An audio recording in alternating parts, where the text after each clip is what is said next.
नमस्कार दोस्तों, आइए इस वीडियो में हम लोग सिविक्स के कुछ ऐसे महत्वपूर्ण क्वेश्चन पर चर्चा करेंगे जो श्योर है आपके एनुअल एग्जाम में 100%। हम आपको ये भरोसा दिलाना चाहते हैं कि यदि आप इस वीडियो को शुरू से लेकर अंतिम तक देख लेते हो तो कहीं ना कहीं आपको सिविक्स के अंदर से जो भी क्वेश्चन पूछा जाएगा आपको वो छूटेगा नहीं। इस बात की हम 100% गारंटी देते हैं।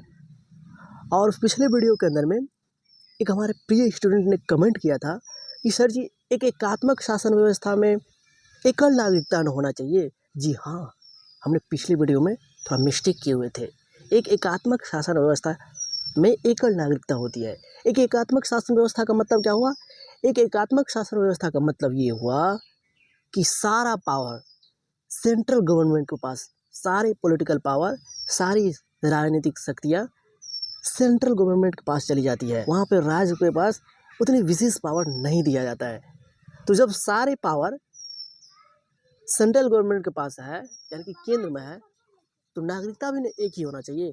तो एक एकात्मक शासन व्यवस्था में अंजलि कुमारी ने कमेंट किया था कि सर जी, एक एकात्मक शासन व्यवस्था में एकल नागरिकता होना चाहिए। जी हाँ, एक एकात्मक शासन व्यवस्था में एकल नागरिकता होती है, क्योंकि वहाँ पे सेंट्रल गवर्नमेंट के पास सारी शक्तियाँ निहित होती है। जब एक ही आदमी के पास सारी पावर है तो नागरिकता कैसे आप कह सकते हैं?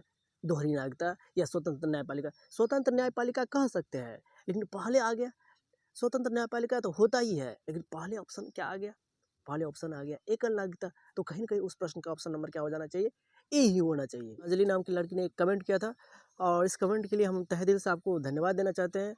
और ये हमें लग रहा है कि आप शुरू से लेकर अंतिम तक वीडियो को देख रहे हैं, ये बहुत ही अच्छी बात है। इसी तरह से यदि आपको शक हो, संदेह हो, किसी क्वेश्चन पर डाउट हो तो जरूर आप लोग पूछ लिया कीजिएगा और कमेंट के रूप में अपनी प्रतिक्रिया जरूर देने का प्रयास कीजिएगा। तो चलिए ना दोस्तों, बातें तो इसी तरह से चलती ही रहेगी। चलते हैं हम लोग सीधे प्रश्न की ओर। यहाँ देखिए, भारत के राष्ट्रपति कौन है? तो अभी वर्तमान के अनुसार से क्या हो जाएगा? तो वर्तमान के अनुसार से हो जाएगा द्रौपदी मुर्मू। यानी कि भारत के राष्ट्रपति अभी वर्तमान में कौन है? तो द्रौपदी मुर्मू है। तो कहीं ना कहीं इस प्रश्न का ऑप्शन नंबर क्या हो जाएगा?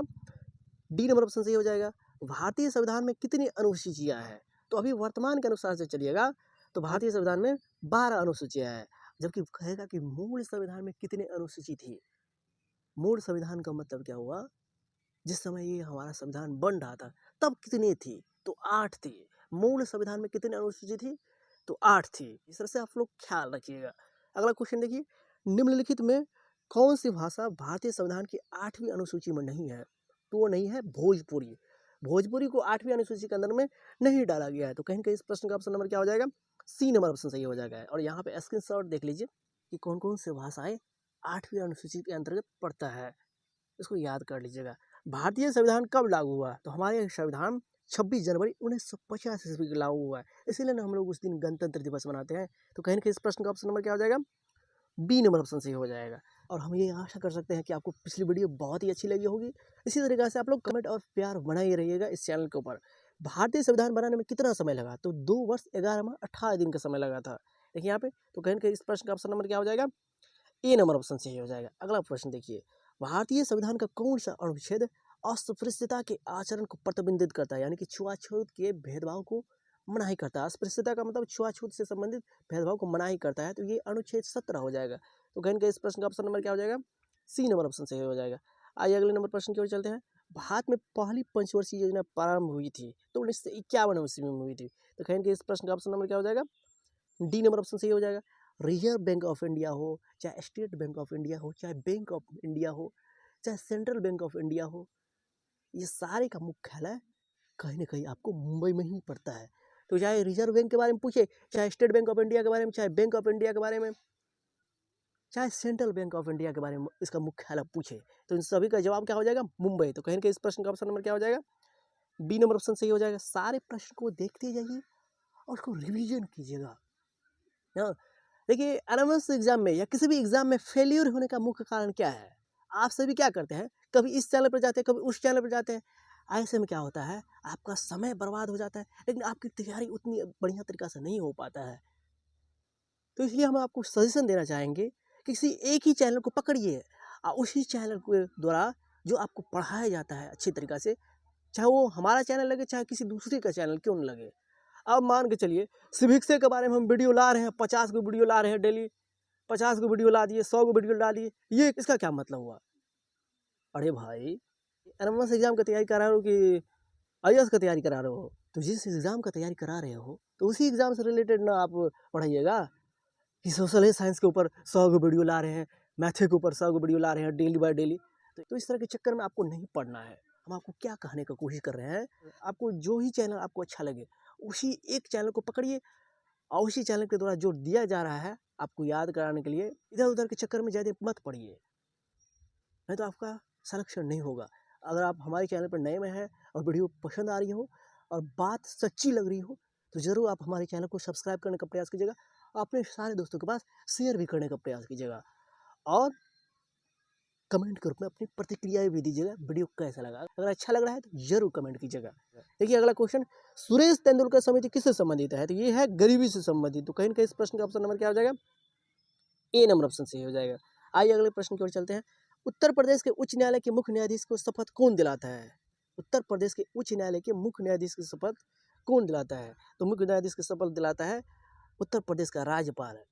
देखिए बाबू, किसी भी राज्य के मुख्य न्यायाधीश, चाहे उत्तर प्रदेश के बारे में कहे चाहे बिहार के बारे में कहे, किसी भी स्टेट के मुख्य न्यायाधीश के बारे में कहे कि उसको कौन शपथ दिलाता है, तो शपथ दिलाता है राज्यपाल दिलाने की कोशिश करता है, राज्यपाल दिलाता है। और इसके साथ ही साथ सुप्रीम कोर्ट के जज, सुप्रीम कोर्ट के मुख्य न्यायाधीश की शपथ कौन दिलाता है? तो ये हो जाएगा, इसका आंसर हो जाएगा राष्ट्रपति। तो इसको ख्याल में रखिएगा ना। आइए अगले प्रश्न की ओर चलते हैं। त्रिस्तरीय पंचायत प्रणाली की अनुशंसा किसने की थी? तो ये बलवंत राय मेहता समिति ने की थी। तो कहीं इस प्रश्न का ऑप्शन नंबर क्या हो जाएगा? बलवंत राय मेहता समिति।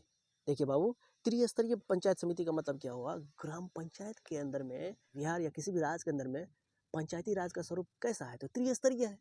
ग्राम पंचायत, पंचायत समिति, जिला परिषद, ये सारे का चुनाव होता है ना, प्रतिनिधि को हम लोग चुनते हैं ना। तो यानी कि यही त्रिस्तरीय पंचायत प्रणाली की अनुशंसा किसने की थी? तो ये बलवंत राय मेहता समिति ने की थी। भारतीय संविधान का कौन सा भाग राज्य के नीति निर्देशक तत्वों से संबंधित है? ये तो पिछले वीडियो में भी हमने बताए थे, भाग 4 से संबंधित है। तो कहीं का इसका ऑप्शन नंबर क्या हो जाएगा? सी नंबर ऑप्शन से हो जाएगा। अब आइए अगला क्वेश्चन देखिए। अगला क्वेश्चन है, निम्नलिखित में कौन उत्तर प्रदेश का प्रथम राज्यपाल था? तो उत्तर प्रदेश का प्रथम राज्यपाल था आपको सरोजिनी नायडू। यहाँ पर हम एक बात की गुजारिश करना चाहेंगे कि आप किसी भी स्टेट से इस वीडियो को क्यों ना देख रहे हो, तो एक बात हमारा कन्फर्म है, मान लीजिए अपने राज्य के अंदर में कौन प्रथम, जैसे बिहार से आप बिलोंग करते हो तो बिहार के प्रथम मुख्यमंत्री, बिहार के प्रथम महिला मुख्यमंत्री, बिहार के प्रथम राज्यपाल, बिहार के प्रथम शिक्षा मंत्री, इस तरह से आप लोगों को याद कर ही लेना है। बिहार में प्रथम, उत्तर प्रदेश का कोई बच्चा देख रहा है वीडियो तो उत्तर प्रदेश में प्रथम, भारत में प्रथम, जैसे भारत का प्रथम राष्ट्रपति, भारत का प्रथम महिला राष्ट्रपति, तो भारत के प्रथम प्रधानमंत्री थे पीटी नेहरू और प्रथम महिला प्रधानमंत्री थे श्रीमती इंदिरा गांधी। प्रथम पुरुष में राष्ट्रपति था डॉक्टर राजेंद्र प्रसाद और महिला राष्ट्रपति थी प्रतिभा देवी सिंह पाटिल। इस तरह से आपको तैयारी करना है। देखिए यहाँ पे निम्नलिखित में कौन उत्तर प्रदेश का प्रथम राज्यपाल था? तो सरोजिनी नायडू था। इसी तरीके से जो भी स्टूडेंट जिस स्टेट से इस वीडियो को देख रहे हो, अपने अपने राज्य के अंदर में, अपने राज्य के अंदर में कौन प्रथम में आता है, चाहे वो मुख्यमंत्री हो, चाहे राज्यपाल हो, चाहे कोई भी हो, उसको ख्याल में रखिएगा, उसको याद कर ही लीजिएगा। यहाँ पे हम आपको सजेशन दे दिए तो तो याद कर ही लीजिएगा। अंतर्राष्ट्रीय न्यायालय का मुख्यालय कहाँ स्थित है? तो अंतर्राष्ट्रीय न्यायालय का मुख्यालय है हेग में, जो कि नीदरलैंड में पड़ता है। विश्व स्वास्थ्य संगठन के बारे में कहेगा कि विश्व स्वास्थ्य संगठन का मुख्यालय कहाँ है? तो विश्व स्वास्थ्य संगठन का मुख्यालय है जिनेवा। विश्व व्यापार संगठन का मुख्यालय कहाँ है? तो विश्व व्यापार संगठन का मुख्यालय है जिनेवा। इसी तरीके से आप लोग याद कर लीजिएगा। अंतर्राष्ट्रीय न्यायालय कहाँ स्थित है? तो हेग में। कहीं ना इस प्रश्न का ऑप्शन नंबर क्या हो जाएगा? ए नंबर ऑप्शन से हो जाएगा।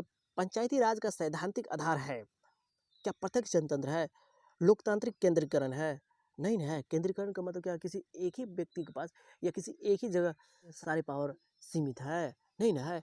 लोकतांत्रिक विकेंद्रीकरण, यानी कि हमारे यहाँ जो पंचायती राज का सैद्धांतिक आधार है वो लोकतांत्रिक विकेंद्रीकरण। लोकतांत्रिक विकेंद्रीकरण का मतलब क्या हुआ? यहाँ पे जनता किसी को चुन करके तब वो सरकार का गठन करवाता है, यानी कि पंचायती राज व्यवस्था के अंदर में वो शासन व्यवस्था है। तो ऐसे सब आदमी नहीं करने के लिए जाएगा, ऐसे मुखिया सब नहीं बन जाएगा, ऐसे वार्ड सदस्य नहीं बन जाएगा। उसको पहले जनता चुनेगा। किस आधार पर? तो लोकतांत्रिक आधार पर। और फिर उसके बाद किसी एक ही व्यक्ति के पास सारी शक्तियां नहीं रहती है, पंचायती राज के अंदर क्या सिर्फ मुखिया के पास पावर रहता है? ऐसी बात तो नहीं है। विकेंद्रीकरण का मतलब क्या हो? शक्तियों का बंटवारा। तो कहीं ना इस प्रश्न का ऑप्शन नंबर क्या हो जाएगा? डी नंबर ऑप्शन सही हो जाएगा। आइए अगले प्रश्न की ओर चलते हैं। देखिए अगला प्रश्न, राष्ट्रपति का निर्वाचन होता है तो सिर्फ 5 वर्ष के लिए। तो कहीं ना इस प्रश्न का ऑप्शन नंबर क्या हो जाएगा? बी नंबर ऑप्शन सही हो जाएगा। और हम यहाँ पे एक सजेशन देना चाहते हैं कि हमारे चैनल के ऊपर हमने बहुत सारे वीडियो बना दिए हुए हैं, तो आप उन सारे वीडियो को भी देख सकते, ताकि आने वाले एग्जाम में आपको किसी भी प्रकार की कठिनाई का सामना नहीं करना पड़े। वीडियो पसंद आ रही हो तो आप जरूर है अपने सारे दोस्तों के पास व्हाट्सएप ग्रुप में जरूर शेयर कीजिएगा। चलिए अगला क्वेश्चन देखते हैं हम। सर्वोच्च न्यायालय में न्यायाधीशों की सेवानिवृत्ति की उम्र कितनी है? ये तो पिछले वीडियो के अंदर में भी इस क्वेश्चन पर चर्चा किए थे। तो 65 वर्ष हो जाएगा, यानी कि सी नंबर ऑप्शन सही हो जाएगा। संविधान की कुंजी या संविधान की आत्मा किसे कहते हैं? तो प्रस्तावना को कहते हैं। और किस अनुच्छेद को संविधान की आत्मा कहा जाता है? अनुच्छेद के बारे में कहेगा तो अनुच्छेद 32। किसने कहा था? तो डॉक्टर भीमराव अंबेडकर ने कहा था अनुच्छेद 32 को संविधान की आत्मा। लेकिन ऐसे कहेगा संविधान की कुंजी या संविधान की आत्मा किसे कहते हैं? तो प्रस्तावना को कहते हैं। तो कहीं कहीं इस प्रश्न का ऑप्शन नंबर क्या हो जाएगा? ए नंबर ऑप्शन सही हो जाएगा। 8वीं अनुसूची संबंधित है तो भाषा से संबंधित है।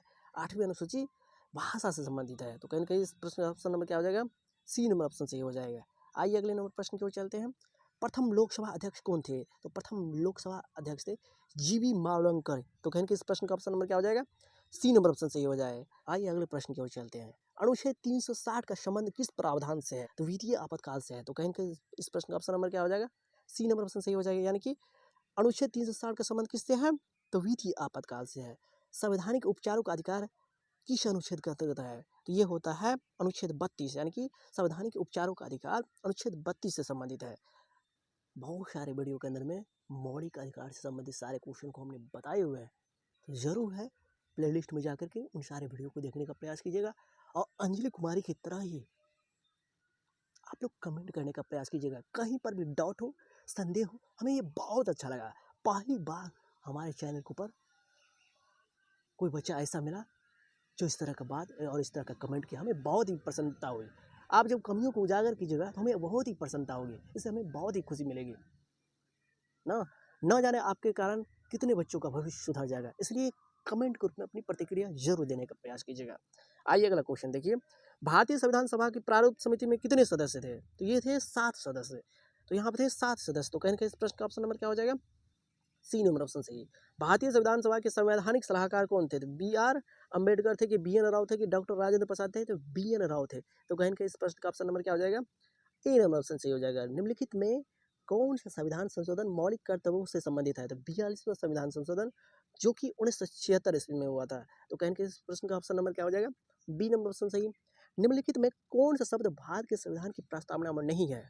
लोक कल्याण, समाजवादी, पंथ निरपेक्ष, प्रभुत्व संपन्न, ये सब तो है, लेकिन लोक कल्याण नहीं है। देखिए यहाँ पे हम भारत के लोग भारत को एक संपूर्ण प्रभुत्व, समाजवादी, पंथ निरपेक्ष, इस तरह से जो हमारे देश की प्रस्तावना है उसको एक बेहतरीन तरीक़ा से तैयारी कर ही लीजिएगा। और एक बात का ख्याल रखिएगा, प्रस्तावना अमेरिका से लिया गया है और प्रस्तावना की भाषा जो लिया गया है वो ऑस्ट्रेलिया से लिया गया है, इसको भी ख्याल में रखिएगा। तो कहीं कहीं इस प्रश्न का ऑप्शन नंबर क्या हो जाएगा? ए नंबर ऑप्शन सही, यानी कि लोक कल्याण कहीं पर भी नहीं हमारे देश की प्रस्तावना में है, ये नहीं है। राष्ट्रीय मतदाता दिवस तो 25 जनवरी को मनाया जाता है। तो कहीं कहीं इस प्रश्न का option number D number option सही हो जाएगा। आइए अगला क्वेश्चन। उत्तर प्रदेश की विधानसभा में, अब भाई हम बार बार कह रहे हैं, यहाँ पे जो सजेशन दे रहे हैं ना, बस उतना का फॉलो कर लीजिए ना। एनएमएस एग्जाम में एक भी क्वेश्चन छूट गया ना तो उसका सारा जिम्मेवार, उसका सारा दोष आप हम पे मरिएगा। कह रहे बाबू, अब यदि बिहार से बिलोंग कर रहे हो तो बिहार के अंदर में टोटल सीटों की संख्या कितनी है? विधानसभा सीटों की संख्या कितनी है? तो 2 से 43 है। उत्तर प्रदेश से आप बिलोंग कर रहे हैं तो उत्तर प्रदेश में टोटल विधानसभा की सीटों की संख्या 403 है। महाराष्ट्र से हो, महाराष्ट्र वाला अपना देख लीजिएगा।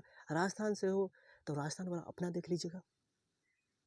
उत्तराखंड से हो तो उत्तराखंड वाला अपना अपने हिसाब से देख लीजिएगा कि आपके अंदर में कितने लोकसभा सीटों की संख्या, विधानसभा सीटों की संख्या और राज्यसभा सीटों की संख्या। यहाँ पे हम जिस अनुसार से सजेशन दे रहे हैं ना, अगर बस उतना का फॉलो कर लेते हो ना तो आपको इधर उधर के चैनल के चक्कर में नहीं पड़ना पड़ेगा।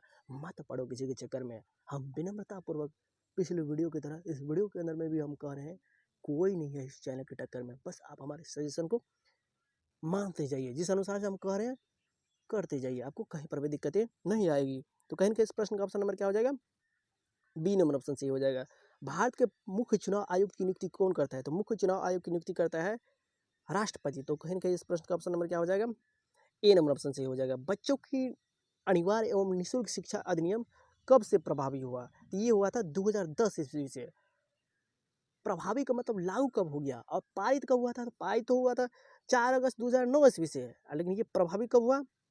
प्रभावी हुआ आपको 2010 ईस्वी से। तो कहीं ना कहीं इस प्रश्न का ऑप्शन नंबर क्या हो जाएगा? बी नंबर ऑप्शन सही हो जाएगा। जिस अनुसार से हम आपको समझा रहे हैं बाबू, उसी अनुसार से समझते जाइए, और कमेंट ग्रुप में आप अपनी प्रतिक्रियाएं जरूर देने का प्रयास कीजिएगा। और हम ये आशा कर सकते हैं कि आपको वीडियो बहुत ही पसंद आ रही होगी, क्योंकि हम आपको एक बेहतरीन तरीके से समझा रहे हैं। निम्नलिखित में कौन निर्विरोध भारत का राष्ट्रपति चुना गया? निर्विरोध का मतलब कि इसको पक्ष और विपक्ष कोई नहीं विरोध किया, ऐसे राष्ट्रपति थे। ऐसे राष्ट्रपति चुना गया था नीलम संजीव रेड्डी, नीलम संजीवा रेड्डी। तो कहीं इस प्रश्न का ऑप्शन सही हो जाएगा बी नंबर ऑप्शन सही, यानी कि एन संजीवा रेड्डी। अधिकतम कितने एंग्लो भारतीय लोकसभा में मनोनीत किए जा सकते हैं? कितने एंग्लो इंडियन को भारतीय लोकसभा में मनोनीत किया जा सकता है? तो मैक्सिमम से मैक्सिमम 2। तो कहीं ना कहीं इसका ऑप्शन नंबर क्या हो जाएगा? ए नंबर ऑप्शन सही हो जाएगा। आइए अगले प्रश्न की ओर चलते हैं। भारतीय संविधान की 8वीं अनुसूची में कितनी भाषाओं की संख्या है, यानी कि कितने भाषाओं को रखा गया है? तो 22 भाषाओं को रखा गया। तो कहीं ना कहीं इस प्रश्न का option number D number option सही हो जाएगा। धन विधेयक पारित करने के लिए राज्यसभा को कितना समय दिया जाता है? तो ये तो क्वेश्चन पिछली वीडियो के अंदर में भी हम समझाए थे, 14 दिनों का। तो कहीं ना कहीं इस प्रश्न का option number B number option सही हो जाएगा। भारत के नवनिर्वाचित उपराष्ट्रपति कौन है? तो जगदीप धनखड़ है। तो कहीं ना कहीं इस प्रश्न का ऑप्शन क्या हो जाएगा? डी नंबर ऑप्शन सही हो जाएगा। हाँ, इसके साथ ही देखिए, भारत में अभी राज्यों की संख्या कितनी है? तो 28 है। तो कहीं ना कहीं इस प्रश्न का ऑप्शन नंबर क्या हो जाएगा? बी नंबर ऑप्शन सही हो जाएगा। राष्ट्रपति के रिक्त पदों को भरना होता है, ये 6 महीने के भीतर ही आपको भरना पड़ेगा। तो कहीं ना कहीं इस प्रश्न का ऑप्शन नंबर क्या हो जाएगा? सी नंबर ऑप्शन सही हो जाएगा, यानी कि 6 महीने के अंदर राष्ट्रपति के रिक्त पदों को, कम से कम 6 महीने के अंदर में आपको राष्ट्रपति ही चाहिए। बगैर राष्ट्रपति का देश नहीं चल सकता है। हाँ, अगला प्रश्न, बिहार विधानसभा में सदस्यों की संख्या कितनी है? तो 243 है। तो कहीं कहीं इस प्रश्न का ऑप्शन नंबर क्या हो जाएगा? सी नंबर ऑप्शन सही हो जाएगा। इसी तरीके से हमने आपको बताया कि आप जिस स्टेट से बिलोंग करते हो, अपने स्टेट के अंदर में कितने विधानसभा के टोटल सीट है, कितने लोकसभा की टोटल सीट है, और कितने राज्यसभा की टोटल सीट है, इसको ख्याल में रखना पड़ेगा, क्योंकि यहाँ से क्वेश्चन बनता है और आएगा ही एग्जाम में। इसको ख्याल में रखिएगा। देखिए अगला क्वेश्चन, शिक्षा का अधिकार मौलिक अधिकार में कब जोड़ा गया? तो शिक्षा का अधिकार मौलिक अधिकार में जोड़ा गया था 2002 ईस्वी में। कईवां संविधान संशोधन के द्वारा? तो 86वां संविधान संशोधन, 86वां, यानी कि 86 अमेंडमेंट के द्वारा ये जोड़ा गया था 2002 ईस्वी में, शिक्षा के अधिकार को मौलिक अधिकार में। भारतीय संविधान सभा की प्रारूप समिति के अध्यक्ष? तो ये तो क्वेश्चन कई बार हम समझा चुके हैं, BR अम्बेडकर। तो कहीं इस प्रश्न का ऑप्शन नंबर क्या हो जाएगा? ए नंबर ऑप्शन सही हो जाएगा। निम्नलिखित में कौन सा विषय संघ सूची में सम्मिलित है? तो बाबू यहाँ पर जो हम स्क्रीनशॉट दे रहे हैं, चाहे वो संघ सूची, चाहे वो राज्य सूची, चाहे वो समवर्ती सूची, इसको ख्याल में रखिएगा और इसको याद भी कर लीजिएगा। देखिए, निम्नलिखित में कौन सा विषय संघ सूची में सम्मिलित है? यहाँ पर देखिए, चिकित्सा हो गया, पुलिस हो गया, शिक्षा हो गया, ये तो हो जाएगा आपको राज्य सूची। शिक्षा हो गया समवर्ती सूची के अंदर, लेकिन यहाँ पर रक्षा जो हो जाएगा वो संघ सूची, यानी कि केंद्रीय सूची के अंतर्गत आ जाएगा। तो कहीं कहीं इस प्रश्न का ऑप्शन नंबर क्या हो जाएगा? डी नंबर ऑप्शन सही हो जाएगा। और राज्यसभा के सभापति के रूप में कौन कार्य करता है? तो राज्यसभा का सभापति होती है उपराष्ट्रपति। तो कहीं कहीं इसका ऑप्शन नंबर क्या हो जाएगा? बी नंबर ऑप्शन सही हो जाएगा। निम्नलिखित में कौन भारतीय संविधान की एक मूल विशेषता नहीं है?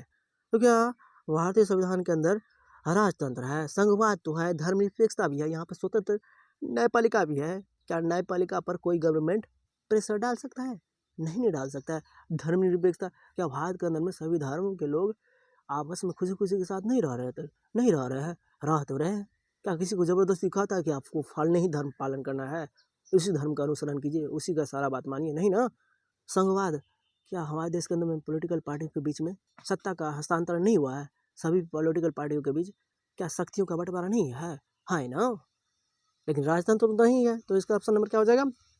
बी नंबर ऑप्शन सही है, यानी कि हमारे संविधान की मूल विशेषता है राजतंत्र नहीं है। तो हम ये आशा कर सकते हैं कि आपको वीडियो पसंद आ रही होगी। मानवाधिकार दिवस कब मनाया जाता है? तो 10 दिसंबर को मनाया जाता है। तो कहीं कहीं इस प्रश्न का ऑप्शन नंबर क्या हो जाएगा? डी नंबर ऑप्शन सही हो जाएगा। अगला प्रश्न देखिए, भारतीय सेना का सर्वोच्च सेनापति और नाममात्र प्रधान ये होता है राष्ट्रपति। तो कहीं कहीं इस प्रश्न का ऑप्शन नंबर क्या हो जाएगा? बी नंबर ऑप्शन सही हो जाएगा।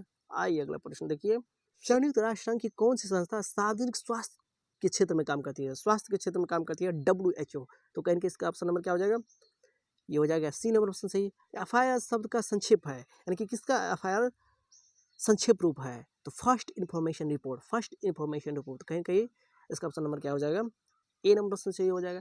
क्यों भाई FIR हम लोग क्यों करते हैं, जब हमारे बीच में तानातानी हो जाता है, लड़ाई झगड़ा मारपीट हो जाता है, हम लोग जाते हैं ना उतावले होकर के, जोश में होश गवा करके FIR कराने के लिए चले जाते हैं। FIR तो कर देते हैं, लेकिन पुलिस वाला आता है और हम लोग को ठग के चले जाता है और कुछ नहीं होता है, न्याय मिलता है यहाँ पे किसी को? जिसके पास पॉलिटिकल पावर है, जिसके रिश्तेदार में कहीं से पॉलिटिकल साठगांठ है, सांसद विधायक है या कोई मंत्री है, वो बड़ा से बड़ा जुल्म करके बच ही जाता है ना।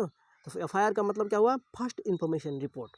देखिए अगला क्वेश्चन, निम्नलिखित में कौन उपभोक्ता सहकारी समिति की विशेषता नहीं है, तो लाभ का समान वितरण की जातिवाद का महत्व। ये तो पिछले वीडियो के अंदर में इस क्वेश्चन पर चर्चा किए हुए थे, तो जातिवाद का महत्व नहीं होना चाहिए। तो कहीं कहीं इस प्रश्न का ऑप्शन सी नंबर ऑप्शन सही हो जाएगा। भारत में सुप्रीम कोर्ट का जज किस उम्र तक सेवानिवृत्त हो सकता है, यानी कि सेवा में रह सकता है, सेवा दे सकता है, तो 65 वर्ष तक। तो कहीं कहीं इस प्रश्न का ऑप्शन नंबर क्या हो जाएगा, ए नंबर ऑप्शन सही। पाकिस्तान स्वतंत्रता दिवस कब मनाता है, तो 14 अगस्त को। हम लोग मनाते हैं 15 अगस्त को ना। स्वतंत्रता के बाद भारत के प्रथम राष्ट्रपति कौन थे, भारत के प्रथम राष्ट्रपति थे स्वतंत्रता के बाद डॉक्टर राजेंद्र प्रसाद। किसी प्रदेश में राज्यपाल की नियुक्ति के लिए निर्धारित आयु है 35 वर्ष से अधिक, मिनिमम आयु 35 वर्ष, यानी कि 35 वर्ष से अधिक। तो कहीं कहीं इस प्रश्न का ऑप्शन नंबर क्या हो जाएगा, ए नंबर ऑप्शन सही हो जाएगा। भारत में प्रधानमंत्री की नियुक्ति की जाती है, तो भारत में प्रधानमंत्री की नियुक्ति की जाती है किसके द्वारा की जाती है, हमारे यहाँ भारत में प्रधानमंत्री की नियुक्ति राष्ट्रपति के द्वारा की जाती है। तो कहीं कहीं इस प्रश्न का ऑप्शन नंबर क्या हो जाएगा, डी नंबर ऑप्शन सही हो जाएगा। आइए अगला प्रश्न देखिए, दक्षिश, दक्षिश का मतलब क्या हुआ, सार्क। सार्क का मुख्यालय कहाँ है, तो नेपाल की राजधानी काठमांडू में है। यहाँ पे सार्क के अंदर में कौन कौन से देश आते हैं, इसको भी हम यहाँ पे स्क्रीनशॉट दे रहे हैं, इसको भी तैयारी कर लीजिएगा। अब बहुत सारे वीडियो के अंदर में इसके बारे में हमने चर्चा किए हुए हैं, तो इसलिए हम आपको ये सजेशन देना चाहते हैं, आग्रह करना चाहते हैं कि यदि आपको एनएमएस एग्जाम में 100% रिजल्ट लाना है, तो आप हमारे प्रीवियस ईयर के जितने भी वीडियो डाला गया है उन सारे वीडियो को जरूर देखने का प्रयास कीजिएगा। दक्षिश का कार्यालय यानी कि मुख्यालय कहाँ है, तो काठमांडू में है। तो कहने के इस प्रश्न का ऑप्शन नंबर क्या हो जाएगा, ए नंबर ऑप्शन सही हो जाएगा। हमारे मूल अधिकार है, पहले 7 थे लेकिन अब है 6। तो कहने के इस प्रश्न का ऑप्शन नंबर क्या हो जाएगा, ए नंबर ऑप्शन सही। किसके सिद्धांत को पंचशील नाम दिया गया है, तो ये जवाहरलाल नेहरू के सिद्धांत को पंचशील दिया गया। तो कहने के इस प्रश्न का ऑप्शन नंबर क्या हो जाएगा, बी नंबर ऑप्शन सही हो जाएगा। किसके सिद्धांत को पंचशील नाम दिया गया है, तो कहीं के इस प्रश्न का ऑप्शन नंबर क्या हो जाएगा, बी नंबर ऑप्शन सही हो जाएगा। यानी कि पीटी नेहरू यानी कि पंडित जवाहरलाल नेहरू के सिद्धांत को पंचशील नाम दिया गया। भारत के किस राष्ट्रपति को मिसाइल मैन की संज्ञा दी गई है, ये थे डॉक्टर APJ अब्दुल कलाम। तो कहीं के इस प्रश्न का ऑप्शन नंबर क्या हो जाएगा, बी नंबर ऑप्शन सही हो जाएगा।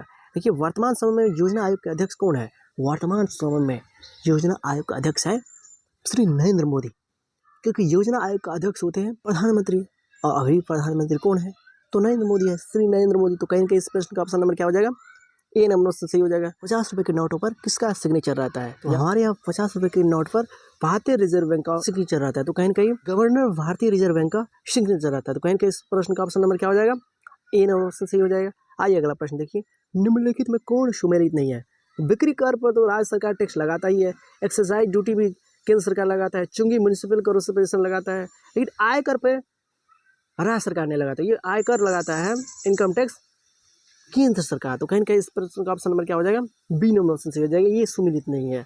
अगला प्रश्न देखिए, संयुक्त राष्ट्र संघ की स्थापना कब हुई थी, तो 24 अक्टूबर 1945 ईस्वी को।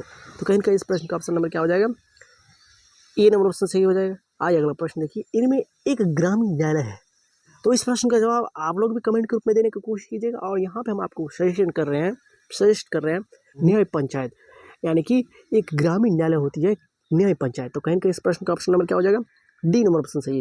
वैसे 63 नंबर के बारे में आप क्या सोच रहे हैं, इसको जरूर कमेंट में रूप में प्रतिक्रिया दीजिएगा। कौन संघीय प्रदेश है, तो दिल्ली है। संघीय प्रदेश का मतलब क्या हुआ, केंद्र शासित प्रदेश। कौन कौन से केंद्र शासित प्रदेश है, यहाँ पर हम आपको स्क्रीनशॉट दे रहे हैं, इसको ख्याल में रखिएगा, क्योंकि यहाँ से क्वेश्चन बनता है और पूछा भी गया है ना। देखिए ना, यूपी के अंदर में पूछा गया है, और ये जरूरी नहीं है कि ये सिर्फ यूपी के लिए ही वीडियो है, ये बिहार के लिए ही वीडियो है, बाहर के सभी राज्यों के स्टूडेंट इस वीडियो को देख सकते हो। हमारे चैनल के द्वारा जो पढ़ाया जा रहा है, आपके एनएमएस एग्जाम में नहीं आएगा ना, तो आकर के आप हमको कहिएगा। और हमारा नंबर नोट कर लीजिए, 85 21 81 62 37। किसी भी स्टेट से आप क्यों ना बिलोंग कर रहे हो, पहले तो आप लोग व्हाट्सएप ग्रुप में इन कर जाइए, और किसी भी स्टेट से क्यों ना बिलोंग कर रहे हो, जब आप लोग पेपर देने के लिए जाइएगा तो आप हमारे व्हाट्सएप ग्रुप में आप हमारे व्हाट्सअप नंबर पर ज़रूर अपने स्टेट का पेपर जरूर एनएमएस का पेपर हमारे यहाँ हमारे व्हाट्सएप पर ज़रूर भेजने का प्रयास कीजिएगा और हम तब ना आपको सॉल्व करके बता पाएंगे कि आपने कितना सही किया है। इसलिए आप लोगों से विनम्र निवेदन है कि किसी भी स्टेट से आप क्यों नहीं बिलोंग कर रहे हैं, सबसे पहले आप लोग व्हाट्सएप ग्रुप में इन कर जाइए और जैसे ही आपका पेपर होगा तुरंत क्या कीजिएगा, आप हमारे व्हाट्सएप पर सारे पेपर को सारे क्वेश्चन को जरूर भेज दीजिएगा ताकि हम जल्द से जल्द आपके लिए वीडियो बना दें और आप चेक कर लीजिएगा कि आखिरकार हमारा कितना सही हुआ है ना। आपको हम प्रत्येक क्वेश्चन का सबूत भी देंगे कि हमने किस समय किस वीडियो के अंदर में इसके बारे में डिस्कशन करवाया है। तो किसी भी स्टेट से आप क्यों न बिलोंग कर रहे हैं, अगर आप हमारे चैनल पर नए हैं तो आप हमारे चैनल को जरूर सब्सक्राइब कीजिएगा और वीडियो अच्छा लगे तो जरूर है अपने सारे दोस्तों के पास जरूर शेयर करने का प्रयास कीजिएगा और आपको क्वेश्चन बनेगा 100% है, आपको सारे क्वेश्चन बन जाएगा यदि आप हमारे चैनल से जुड़े हुए हैं और सारे वीडियो को देख रहे हो आप लोग 100% बनेगा। आइए अगले क्वेश्चन की ओर चलते हैं।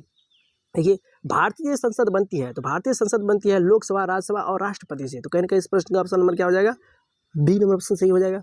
भारत का सर्वोच्च न्यायालय स्थित है तो दिल्ली में है। तो कहने के इस प्रश्न का ऑप्शन नंबर क्या हो जाएगा, ए नंबर ऑप्शन सही हो जाएगा। प्रधानमंत्री की नियुक्ति करता है तो प्रधानमंत्री की नियुक्ति करता है कौन, तो राष्ट्रपति करता है। तो कहने का इस प्रश्न का ऑप्शन नंबर क्या हो जाएगा, सी नंबर ऑप्शन सही हो जाएगा। धन विधेयक पेश किया जाता है तो केवल लोकसभा में। तो कहने का इस प्रश्न का ऑप्शन नंबर क्या हो जाएगा, ए नंबर ऑप्शन सही हो जाएगा। भारत में राष्ट्रीय विधिक सेवा दिवस कब मनाई जाती है, तो 1995 ईस्वी से। और ये कानून लागू कब हुआ था, तो 1987 ईस्वी में। ये तो पिछले वीडियो के अंदर में भी इस प्रश्न पर चर्चा किए हुए हैं। सरकार उत्तरदायी नहीं होती है, क्या बाढ़ पीड़ितों के लिए सहायता के लिए नहीं है, स्वास्थ्य सेवा प्रदान के लिए नहीं है, देश की सुरक्षा के लिए नहीं है, तो सरकार को चुनते किस लिए है, सरकार को इसलिए नहीं चुनते हैं ताकि बाढ़ आए, किसी प्रकार की मुसीबत आए, देश में किसी प्रकार का आँच आए, स्वास्थ्य संबंधित सेवाएं हो, इसको देख रेख करने के लिए। लोकवित्त के द्वारा आपके घरों का निर्माण करने के लिए, आपके घरों का निर्माण तो आपको खुद ही करना पड़ेगा, बस सरकार थोड़ा आपको राहत देगी लेकिन घर तो आपको ही बनाना पड़ेगा। तो कहीं का इस प्रश्न का ऑप्शन नंबर क्या हो जाएगा, सी नंबर ऑप्शन सही हो जाएगा। यानी कि सरकार उत्तरदायी नहीं है, आपके घर का निर्माण के घर को बनाना है, इसके लिए सरकार जवाबदेह नहीं है ना। कहीं न कहीं सारे प्रश्न आपको समझ में आ रही होगी, अगर आ रही है तो जरूर आप लोग कमेंट करने का प्रयास कीजिएगा। जिले का सर्वोच्च अधिकारी होती है, जिला अधिकारी होती है। तो कहीं का इस प्रश्न का ऑप्शन नंबर क्या हो जाएगा, ए नंबर ऑप्शन सही हो जाएगा। यानी कि डिस्ट्रिक्ट मजिस्ट्रेट होता है, डीएम जिसको बोलते हैं। संसद के संयुक्त सदन की बैठक की अध्यक्षता कौन करता है, संसद के संयुक्त सदन की बैठक की अध्यक्षता करता है लोकसभा का अध्यक्ष। यानी कि इसका ऑप्शन नंबर क्या हो जाएगा, डी नंबर ऑप्शन सही हो जाएगा। आइए अगला प्रश्न देखिए, अगला प्रश्न देखिए यहाँ पे, वर्तमान में मौलिक अधिकारों की संख्या, ये तो कई बार क्वेश्चन पर चर्चा कर दिए हैं, 6 है।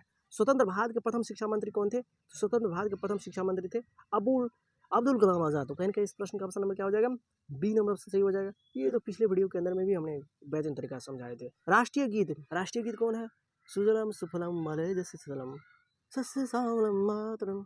राष्ट्रीय गीत वंदे मातरम के रचयिता है। गीत में लय होता है, गान में लय नहीं होता है। गान तो इस तरह से कविता की तरह पढ़ते हैं, जन गण मन अधिनायक जय है, ये गान है।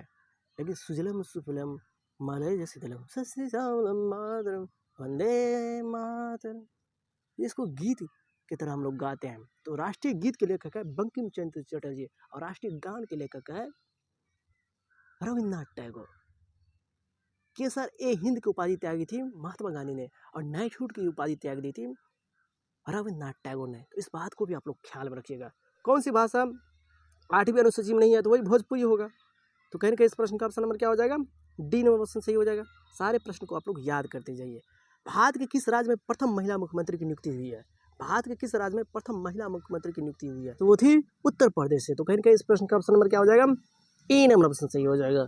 हाँ, भारत के किस राज्य में पंचायती राज व्यवस्था का सर्वप्रथम लागू हुआ था, तो पंचायती राज व्यवस्था सर्वप्रथम लागू हुआ था राजस्थान से। तो कहीं के इस प्रश्न का ऑप्शन नंबर क्या हो जाएगा, बी नंबर ऑप्शन सही हो जाएगा। देखिए यहाँ पे भारत के प्रथम उप प्रधानमंत्री कौन थे, तो सरदार वल्लभ भाई पटेल थे। तो कहीं के इस प्रश्न का ऑप्शन नंबर क्या हो जाएगा, ए नंबर ऑप्शन सही हो जाएगा। 5 लाख से अधिक जनसंख्या वाले नगर में कौन सी व्यवस्था लागू की जाती है, तो नगर निगम। तो कहीं के इस प्रश्न का ऑप्शन नंबर क्या हो जाएगा, सी नंबर ऑप्शन सही हो जाएगा। आइए अगला प्रश्न देखिए, निम्नलिखित में कौन जनता द्वारा निर्वाचित होता है, तो क्या ग्राम पंचायत अधिकारी, अधिकारी तो जनता के द्वारा नहीं निर्वाचित होता है। इसके साथ ही साथ ग्रामीण विकास पदाधिकारी ये भी तो नहीं होता है, लेखपाल भी तो नहीं होता है। ग्राम प्रधान यानी कि ग्राम प्रधान का मतलब क्या हुआ, मुखिया, मुखिया तो जनता द्वारा निर्वाचित होती है। तो कहीं के इस प्रश्न का ऑप्शन नंबर क्या हो जाएगा, डी नंबर ऑप्शन सही हो जाएगा। नगर निगम के चयनित सर्वोच्च अधिकारी कौन होते हैं, तो मेयर होते हैं। मेयर हुआ अंग्रेजी शब्द और इसी को हिंदी में बोलते हैं महापौर। तो कहीं के इस प्रश्न का ऑप्शन नंबर क्या हो जाएगा, ए नंबर ऑप्शन सही हो जाएगा। भारतीय संविधान तैयार किया गया तो पंडित जवाहरलाल नेहरू के द्वारा कि महात्मा गांधी के द्वारा, कि उच्चतम न्यायालय के द्वारा, कि संविधान सभा के द्वारा? तो संविधान सभा के द्वारा हमारे देश का संविधान तैयार किया गया था। तो बहन का इस प्रश्न का ऑप्शन नंबर क्या हो जाएगा? सी नंबर ऑप्शन सही। कौन सा देश सार्क का सदस्य नहीं है? सार्क बोलिए या दक्षिण से बोलिए, दोनों का मतलब एक ही होता है। तो पाकिस्तान है, नेपाल है, भूटान भी है, अफगानिस्तान भी है, भारत भी है, लेकिन जापान नहीं है। तो कहीं इस प्रश्न का ऑप्शन नंबर क्या हो जाएगा? सी नंबर ऑप्शन सही हो जाएगा। हमारे मौलिक अधिकारों की सुरक्षा कौन करता है? तो उच्चतम न्यायालय। उच्चतम न्यायालय का मतलब क्या हुआ? सर्वोच्च न्यायालय, जिसे हम लोग सुप्रीम कोर्ट भी कहते हैं। उच्च न्यायालय का मतलब क्या हुआ? जो राज्य के अंदर में, प्रत्येक राज्य के अंदर में है हाई कोर्ट जिसको बोलते हैं। उच्चतम न्यायालय का मतलब क्या हुआ? Supreme court. तो सुप्रीम कोर्ट के जज को नियुक्ति राष्ट्रपति करती है। कहीं इस प्रश्न का ऑप्शन नंबर क्या हो जाएगा? 85 का सी हो जाएगा। यानी कि हमारे मौलिक अधिकार को रक्षा करता है उच्च न्यायालय, यानी कि उच्चतम न्यायालय।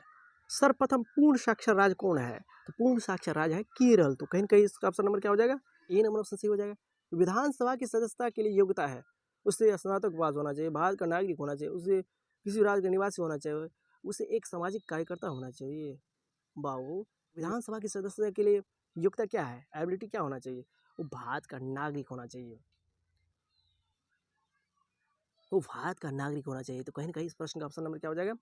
बी नंबर ऑप्शन सही हो जाएगा। यानी कि एक विधानसभा के सदस्य बनने के लिए आपको किसी भी चीज़ का डिग्री का होना नहीं जरूरी है, बस आप भारतीय हो, यही काफ़ी है।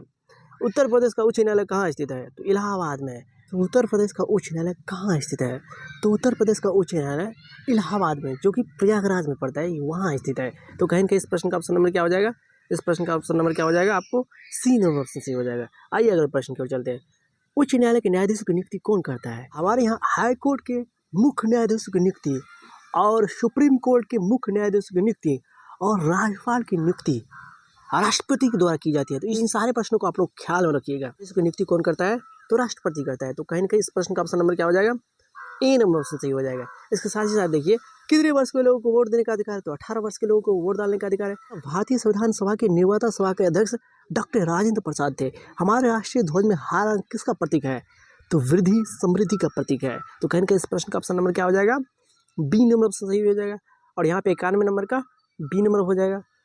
आइए अगले प्रश्न की ओर चलते हैं। किसी राज्य के राज्यपाल की नियुक्ति, चाहे वो बिहार के राज्यपाल हो और चाहे वो किसी भी स्टेट का राज्यपाल हो, उसकी नियुक्ति कौन करता है? तो उसकी नियुक्ति करता है राष्ट्रपति। तो कहने के इस प्रश्न का ऑप्शन नंबर क्या हो जाएगा? बी नंबर ऑप्शन सही हो जाएगा। आइए अगला प्रश्न देखिए। संसद के प्रथम अधिवेशन को कौन संबोधित करता है? तो संसद के प्रथम अधिवेशन को संबोधित करता है राष्ट्रपति। तो कहने के इस प्रश्न का ऑप्शन नंबर क्या हो जाएगा? ए नंबर ऑप्शन सही हो जाएगा। किस राज्य में संसद की सर्वाधिक सीटें हैं? तो उत्तर प्रदेश राज्य में। तो कहने के इस प्रश्न का ऑप्शन नंबर क्या हो जाएगा? ई नंबर ऑप्शन सही हो जाएगा। हमारे यहाँ बिहार के अंदर में लोकसभा की कितनी सीट है? तो 40 है। लोकसभा और राज्यसभा की संयुक्त बैठक की अध्यक्षता कौन करता है? तो लोकसभा अध्यक्ष करता है। तो कहने के इस प्रश्न का ऑप्शन नंबर क्या हो जाएगा? सी हो जाएगा। इसके साथ ही साथ देखिए, अमेलित, यानी कि यहाँ पर देखिए अमेलित को छाटिए, FAO हो गया, यूनेस्को हो गया, WHO हो गया, ये सारे यूरोपियन कंट्री है। लेकिन सार्क का मुख्यालय कहाँ है? नेपाल में। नेपाल की राजधानी काठमांडू में। इस प्रश्न का ऑप्शन नंबर क्या हो जाएगा? डी नंबर ऑप्शन सही, क्योंकि ये एशिया महादेश के अंदर पड़ता है। देश की स्वच्छता सुविधाओं को कौन ध्यान रखता है? तो स्वास्थ्य मंत्री। तो कहीं इस प्रश्न का ऑप्शन नंबर क्या हो जाएगा? ये नंबर ऑप्शन सही हो जाएगा। 3 वर्षों से कम आयु का व्यक्ति जिला पंचायत का सदस्य नहीं हो सकता है। तो 21 वर्ष से कम जब ये उम्र हो गया, अब जिला पंचायत का एक सदस्य नहीं हो सकते हैं। तो कहीं इस प्रश्न का ऑप्शन नंबर क्या हो जाएगा? सी नंबर ऑप्शन सही हो जाएगा। निम्नलिखित में कौन भारतीय संसद का अंग नहीं है? तो राष्ट्रपति, लोकसभा, राज्यसभा ये तो है, लेकिन न्यायपालिका नहीं है। तो कहीं इस प्रश्न का ऑप्शन नंबर क्या हो जाएगा? ए नंबर ऑप्शन सही हो जाएगा। अगला प्रश्न देखिए, लोकसभा में बहुमत हासिल करने के लिए किसी पॉलिटिकल पार्टी को कम से कम कितने सदस्य, यानी कि कितने सीटों को जीतना होगा? तो ये तो पिछले वीडियो के अंदर में भी हमने आपको समझाए थे। तो 272 सीट कम से कम होना चाहिए। तो कहीं का इस प्रश्न का ऑप्शन नंबर क्या हो जाएगा? ए नंबर ऑप्शन सही। भारत सरकार का विशिष्ट कानूनी सलाह किसके द्वारा की जाती है? तो भारत सरकार की विशिष्ट कानूनी सलाह भारत के महान्यवादी के द्वारा की जाती है। तो कहीं इस प्रश्न का ऑप्शन नंबर क्या हो जाएगा? ये नंबर सही हो जाएगा। स्वच्छ भारत मिशन की शुरुआत कब हुई थी? तो 2014 ईस्वी में हुई थी। तो इसका ऑप्शन नंबर क्या हो जाएगा? ये नंबर सही हो जाएगा। वित्त आयोग की नियुक्ति किसके द्वारा की जाती है? तो भारत के राष्ट्रपति के द्वारा की जाती है, यानी कि राष्ट्रपति के द्वारा की जाती है। तो कहीं इस प्रश्न का ऑप्शन नंबर क्या हो जाएगा? ए नंबर ऑप्शन सही हो जाएगा। आइए अगला क्वेश्चन देखिए, निम्नलिखित में कौन मौलिक अधिकार या मूल अधिकार की श्रेणी में नहीं आता है? तो ये संपत्ति का अधिकार। कई बार इस क्वेश्चन पर चर्चा कर दी है। तो कहीं इस प्रश्न का ऑप्शन नंबर क्या हो जाएगा? डी नंबर ऑप्शन सही हो जाएगा। भारतीय संविधान निम्नलिखित में कौन सी नागरिकता प्रदान करती है? तो एकल नागरिकता। लेकिन अमेरिका के अंदर में इस तरह की बात नहीं है। हमारे देश के अंदर में एकल नागरिकता, चाहे आप किसी भी स्टेट से क्यों न बिलोंग कर रहे हो, चाहे यूपी, बिहार, मध्य प्रदेश, झारखंड, आप भारतीय हो, एकल नागरिकता। हमारे यहाँ राज्य की नागरिकता नहीं है, हमारे यहाँ देश की नागरिकता है। इसीलिए हम लोग कहते हैं इंडियन, वी आर इंडियन, हम सभी भारतीय हैं। भारतीय संविधान निम्नलिखित में कौन सी नागरिकता प्रदान करती है? तो एकल नागरिकता। तो इनका इस प्रश्न का ऑप्शन नंबर क्या हो जाएगा? बी नंबर सही हो जाएगा। इस वीडियो का आखिरी और अंतिम प्रश्न को देखिए, 107वें नंबर प्रश्न को। संसदीय कार्यवाही का मुख्य हिस्सा निम्नलिखित में कौन नहीं है? प्रश्न पूछना है, सरकार को नियंत्रण में रखना है, ये सारे तो कार्य है, लेकिन संगठन बना के सरकार को तोड़ना संसद का कार्य नहीं होता है। और इस प्रश्न के बारे में हमने पिछली वीडियो के अंदर में खूब बढ़िया तरीके से चर्चा की है। तो हम ये आशा कर सकते हैं कि आप लोगों ने इस वीडियो को एक बेहतरीन तरीके से देखे होंगे और आपको एक बेहतर समझ भी आया होगा। अगर वीडियो पसंद आई हो तो आप हमारे चैनल को जरूर सब्सक्राइब कीजिएगा और अपने सारे दोस्तों के पास, अपने सारे व्हाट्सएप ग्रुप में जरूर शेयर करने का प्रयास कीजिएगा। और अगला वीडियो आप किस पर चाहते हो वो भी प्रतिक्रिया के रूप में कमेंट जरूर कीजिएगा। अगर आप सोशल साइंस पे या साइंस पे या मैथ पे किस पर चाह रहे हो जरूर आप लोग कमेंट करने का प्रयास कीजिएगा। हम उसी के अनुसार से आपको वीडियो ला देंगे। देखेंगे सबसे ज़्यादा कमेंट किस पे आ रहा है, इस कमेंट पर ज़्यादा प्रतिक्रिया, ज़्यादा लाइक आ रहा है, उसी के अनुसार से हम वीडियो बना देंगे। तो हम ये आशा कर सकते हैं कि आपको वीडियो बहुत ही पसंद आई होगी। चलिए दोस्तों, फिर मिलेंगे नए वीडियो में नए कंसेप्ट के साथ। तब तक के लिए हमें विदा दीजिए और बात